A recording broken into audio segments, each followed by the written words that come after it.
Hello everyone, welcome back to the channel. Hope you are doing well and fine, and in today's video I'll be showing you how to put a comma in Photomath. So without wasting any time, let's just jump right on the video and make sure to watch this video till the end and follow the steps as well.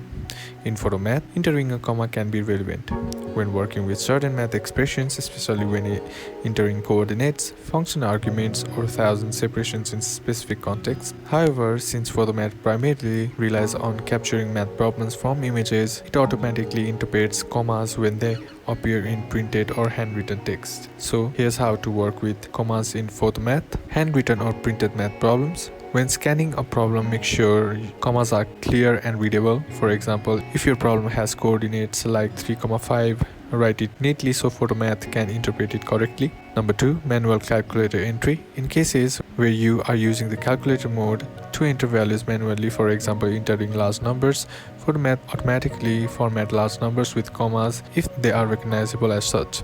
Note that Photomath doesn't require commas for 1000 separators, so you can enter numbers without them. Number 3, using commas in function inputs, example coordinates or complex numbers. If you are entering something like coordinates manually and Photomath allows it, you may find the comma option on your phone's keyboard as opposed to the app's own interface, which can be used to separate elements in functions or coordinates like in 3, 5. Number 4, Photomath limitations with certain formats. Photomath may not interpret commas for advanced expressions like matrices or certain statistical notation. In such cases, separating inputs with spaces or entering the problem as clearly as possible on paper and scanning may be more effective. So for most basic uses, Photomath should correctly interpret commas in expression, especially in scanned images. For complex formatting, try to break down expression into simpler forms if possible.